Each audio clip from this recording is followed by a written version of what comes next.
Islam adalah hidayah Allah, agama semua nabi, dan kitab suci Al-Quran adalah sumber utama ajaran Islam yang dianut oleh hampir seperempat penduduk dunia hari ini. Tidak ada satu buku dan kitab yang paling banyak dibaca dan dihafal di seluruh dunia, serta dikaji dari berbagai perspektif keilmuan melebihi Al-Quran.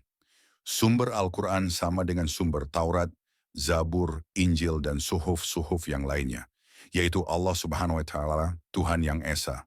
Al-Quran menyuruh manusia belajar dari sejarah dan mengambil perbandingan dari kejayaan dan kejatuhan umat-umat terdahulu dalam rangka menghadapi masa depan.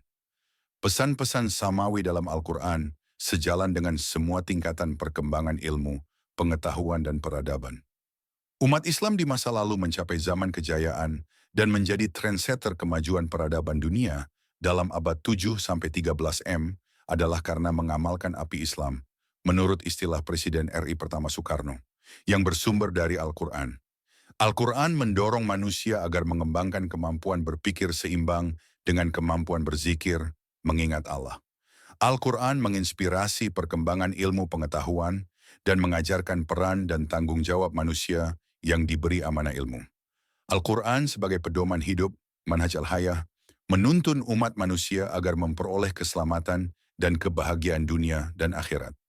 Ada 4 fakta seputar Al-Quran sesuai surat Al-Isra 17 ayat 105 dan Al-Hijr 15 ayat 9 sebagaimana disimpulkan oleh H.S.M. Nasaruddin Latif dalam tulisannya Fakta dan Data Al-Quran 1391 Hijriah. Pertama, kitab suci Al-Quran adalah benar-benar wahyu ilahi yang diwahyukannya kepada Nabi utusannya, Muhammad SAW. Kedua, kitab suci Al-Quran itu berisi kebenaran mutlak dari Allah yang maha kuasa dan maha mengetahui. Ketiga, nuzul turunnya Al-Quran kepada Nabi Muhammad SAW adalah benar dan tepat, selaku penerima pertama dan pemegang amanat dari Tuhan Subhanahu wa Ta'ala yang akan menyampaikannya kepada umat manusia. Dan keempat, kitab suci Al-Quran itu senantiasa dipelihara keaslian dan keutuhan, autentisitasnya, dari tangan-tangan yang hendak merusak keaslian dan keutuhan serta keabadiannya sepanjang kurun zaman. Sampai datang waktunya iradat ilahiyah akan mengangkatnya kelak di akhir zaman. Menjelang pergantian kehidupan duniawi yang fana dengan hari akhirat yang kekal abadi. Nabi Muhammad SAW menerima wahyu pertama pada 17 Ramadan, 13 tahun sebelum hijrah 610 M. Turunnya wahyu pertama menandai pengangkatan Muhammad sebagai Nabi dan Rasul terakhir. Tidak ada Nabi dan Rasul sesudah Muhammad. Surat Al-Alaq 96 ayat 1-5 sebagai wahyu pertama kepada Nabi Muhammad yang turun di Gua Hira, kota suci Makkah, membuka wawasan ilmu pengetahuan dan literasi. Bacalah ya Muhammad, dengan nama Tuhanmu yang telah menciptakan. Dia telah menciptakan manusia dari segumpal darah. Bacalah dan Tuhanmu lah yang amat pemurah, yang mengajarkan menulis dengan pena, yang mengajarkan kepada manusia apa yang tidak diketahuinya. QS Al-Alaq 96, 1-5. Mushaf Al-Quran yang ada sekarang tidak berbeda dari yang dibaca oleh Nabi Muhammad dan para sahabatnya.